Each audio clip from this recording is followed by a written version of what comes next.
Energy Transition, Episode 20, Hidden Strategies. Welcome, Irina Slav and David Blackman. Good Hello. morning. The US president is going to visit Prince Mohammed bin Salman in Saudi Arabia in a supposedly one-to-one meeting. Is he going to ask for more oil production, David? Oh, of course he is. I mean, that's the only reason he's going to Saudi Arabia. Let's be honest about this. The president is so ridiculous.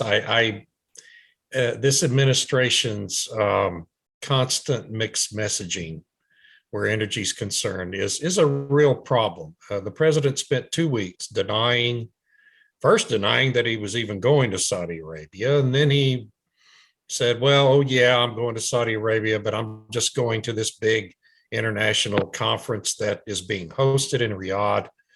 And yes, I might come across the Crown Prince while I'm there, but no, we're not going to talk about oil. And then, of course, yesterday, on Sunday, on CNN interview, Secretary of Energy Jennifer Granholm, I guess, had the assignment of actually telling the truth that the president was going to Saudi Arabia, that he is going to have a bilateral meeting, an official, formal bilateral meeting with Crown Prince Mohammed bin Salman, and that, yes, the energy is going to be a topic. And of course, it's going to be the only topic. It's why the president is going. He is desperate to have more oil come onto the market because his poll numbers could amazingly continue to fall, which, you think it would get to a bottom sooner or later, but that doesn't seem to be happening.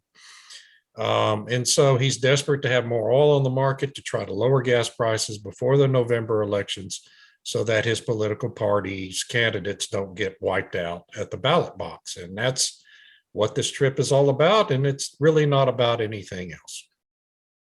But Irina, this prince has power enough to determine the increase of production, you mean? Well, yes, he's the de facto ruler of Saudi Arabia, and his brother is the Minister of Energy. So really, there's tight control on the energy policy of Saudi Arabia. The more important question is whether he will want to order higher production of oil, and I'm not sure that he is, unless, of course, President Biden doesn't guarantee a lot of things, beginning with an actual official reversal of his position that he was going to make Saudi Arabia a pariah state. Because of its human rights track record, and particularly the murder of Jamal Khashoggi. So it's really uncertain because the Saudi Crown Prince is a little bit unpredictable. It seems like he set a new course for Saudi Arabia, a more independent course, rather than, the sturdy and staunch ally of the West. I think they're striking a path of their own, and they are partners with Russia in OPEC Plus, so that's a big factor too. So, and besides, I was thinking, the Biden administration is currently releasing 1 million barrels daily from the Strategic Petroleum Reserve, and this has done nothing for prices at the pump. Mm-hmm. Yeah. So, Saudi Arabia has a spare capacity of, 1.2 million barrels daily that can be tapped quickly. How much of a difference this is going to make, even if they tap all this quick spare capacity? Yeah. David, is not Irina wrote an article, a very interesting article today about cartel of buyers. You mean, David, maybe something useful, a cartel of buyers? I didn't see the article. A cartel of buyers. for they were Yeah. discussing. I remember Mario Draghi was Right. the one who floated the idea. You know, let's make a cartel of buyers and make them sell the oil more cheaply. Right. I don't think that's a possibility, really. But what do you Well, think? yeah, and you It's know, a I mean theory. that prospect has been raised in the past, but yes, Yeah. I agree with you, Irina. I don't think it's possible Yeah. because you know, and it's unfortunate, but most countries in the West have chosen to make themselves dependent on oil from other countries in order to supply their energy needs. Nowhere is this more apparent than in Europe, but it's also the case in the United States. We still have to import about a third of our energy needs from overseas, or crude oil needs. And that's a conscious decision on the part of governments. And it's been exacerbated by climate change politics. And you know, we see the ramifications of it every day with what is happening in Europe and really, you know, spreading across the world. We're in the middle of a massive energy crisis that is directly the result of conscious decisions by governments in the West to do away with their energy security in this way, and it's the results are tragic. That's right. You know, there is another very interesting point that a recent report by the Wall Street Journal says that some oil companies have been supplying discounted Russian oil to the US using Indian companies, they suppose. Is it true? What I read was that a lot of Russian oil is going into India, and India is refining it and exporting the fuels to countries, including the United States. Well, based on the reports that I read, it could be true. It might very well be true. And there's really no way around it, because the world needs oil, including the United States. It cannot produce all the fuels that it consumes, especially now that it's exporting a lot of fuels to Europe, because Europe is in trouble as well. So it's taking in fuels, as far as I understand from these reports. And these fuels might well have been produced from Russian crude, because that's how Indian refineries operate. I think Rosneft is a major shareholder in the biggest Indian refinery. Really, oil will go where it's needed, regardless of where it comes from, because oil fuels all economies in the world, even the greenest ones. Yeah.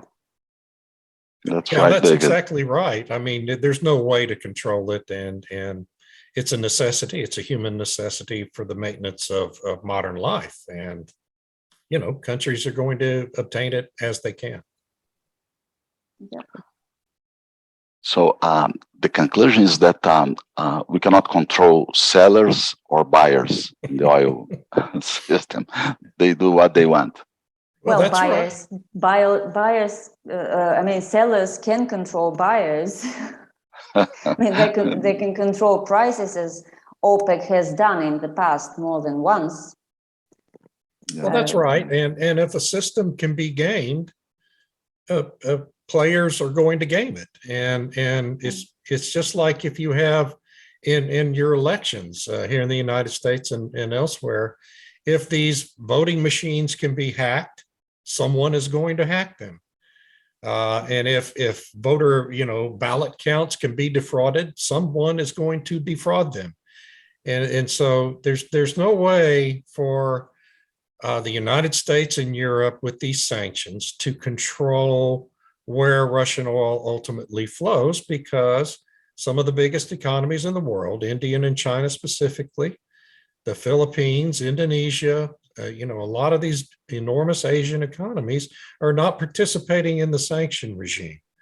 And so the Russian oil continues to flow. Russia's oil income is is reaching record levels in terms of Yeah, income yeah, because of it's the high rising. prices.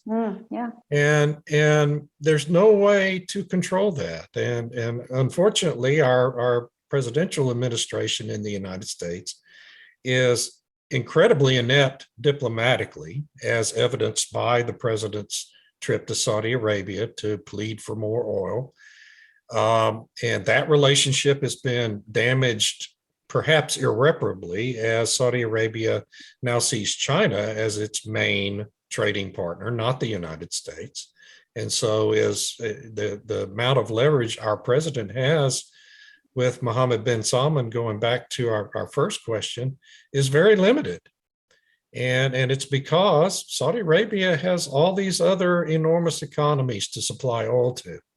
And so the United States influence is very limited.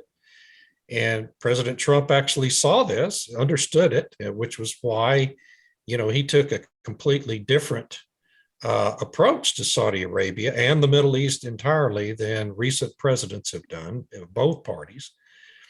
But, President Biden has decided to try to go back to the old politics, and it's not working.